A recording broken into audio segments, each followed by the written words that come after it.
Let us know whenever you're ready. And we're ready.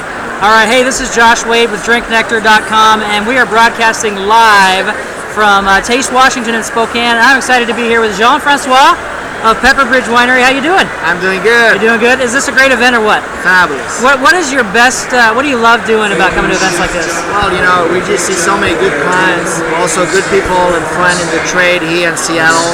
And tell you what, I think this is my 7th event, but I think it was probably my better one. I bet, really? I thought the people were really interested. People are acting really good. It was pretty cool. Yeah. So when you come here, what do you look forward to doing?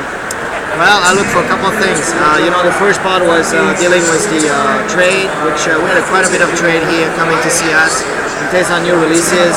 And then that first portion, where I believe it was from 2 to 4, was the VIP. We have a lot of good, cool clients came and pay us a visit and also taste the new releases. So we try to kind of come out a little both trade as well as direct sales. Well, for people that don't know, I mean, PepperBridge Winery, one of the premier vineyards in the state, right? I mean, you guys are phenomenal. You look at people that source your fruit, and they're always proud to say that it's from PepperBridge Vineyards. But tell us where you're located and what you're doing at PepperBridge. Yes, well, I'm the winemaker. My name is Jean-Francois Pillet. Actually, I'm a third-generation wine grower, winemaker from Switzerland. Okay. As you can hear, I have a little accent. I grew up in the vineyard, got a degree in viticulture, went back to school, got a degree in winemaking, and then I started traveling, obviously Switzerland, Spain. I worked a couple of years in Napa Valley, and I moved to Walla Walla in 1999. Why Walla Walla? Why Walla Walla? Well, our managing partner is Norm McKibben, is an amazing marketer. Yeah. And when he started to put PepperBridge Winery together, he hired a consultant, and he happened that I knew this consultant pretty well, and both of them did a good job. And I all the time wanted to build a winery, and this is where I came to Walla Walla. So I was not thinking to spend 11 years there. I thought I was going to spend 2 or 3 years, but I just finished my 11th harvest, which is pretty exciting. Well, something about the Palouse down there. Well, but I think what is really interesting for us coming from Europe is it's so new. There's so much to learn, and we did learn a lot the last 10 years. But I think the most exciting is going to be the next 10 years too. So it's new vineyards. We only make one once a year, so we can only learn once a year. Right? So you guys, how many acres do you have at PepperBridge? And then tell us a little bit about you have 2 different labels that you use as well. Yes, the goal of PepperBridge Winery got started, our first vineyard was 98, and the goal of PepperBridge is we make 2 wines, 1 Merlot, 1 Cabernet Sauvignon, and the goal is to make the best wine possible with our estate fruit, which is both PepperBridge Vineyards and Sauvignon 3. Okay.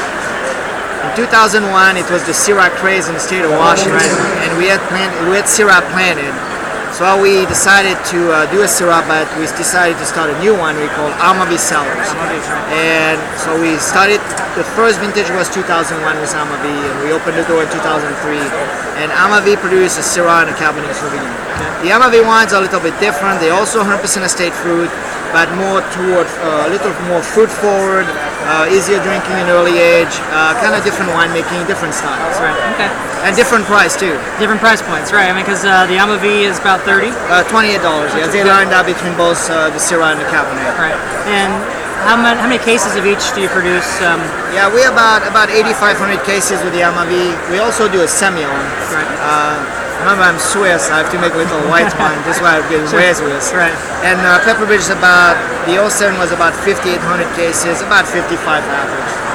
So you guys have been, this is a 10-year vintage here, but what's the next steps for you? I mean, obviously you got the machine is rolling, you're making some fantastic wine, you're well known across the state, but if you're like me, and I'm sure you are, very driven, goals, but what's next for PepperBridge?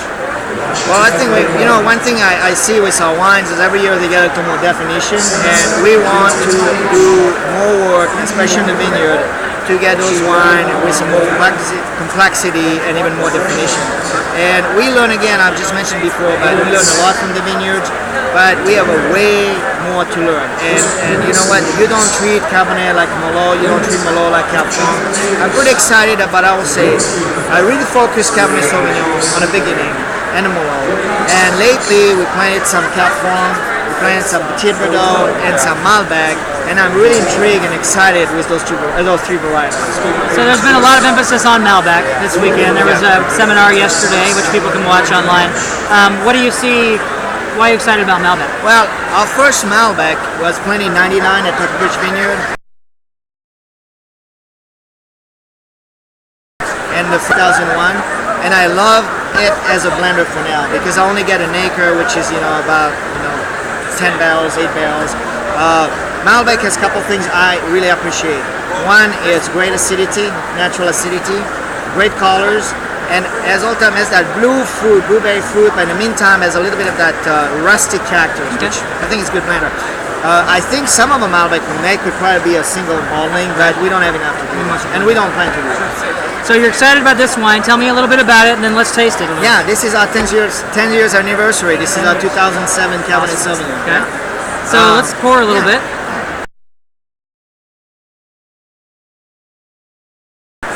With this wine, I mean, you spent a ton of time with it, and it's like your baby, right? Yes, it is. So what do you expect people to smell and to get out of this wine? Well, first of all, 2007 is special, and we didn't do much special deal differently, but Mother Nature was really kind, I think, with most of us in the state of Washington. And one thing the 07 vintage has is a freshness and a vivacity, which is pretty cool. I really like that. This particular wine is 80% Cabernet Sauvignon. The remainder is between Merlot, Cabernet Franc, Malbec, and 1% of Petit Verdot. Okay. It was aged about 20 months in about 45% year. Okay.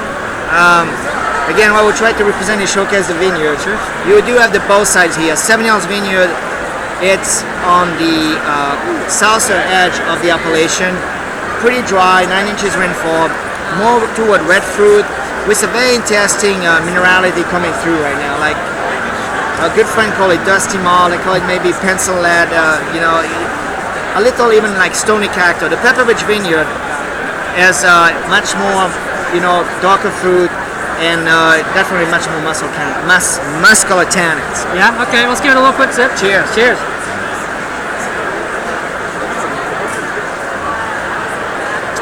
I want to thank you guys for watching. There's all kinds of videos to watch about all the wineries that have been on the Taste Washington website.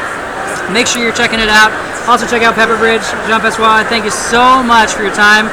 And don't forget to drink some PepperBridge. And cheers. Cheers. Thank you. Yep. Do a great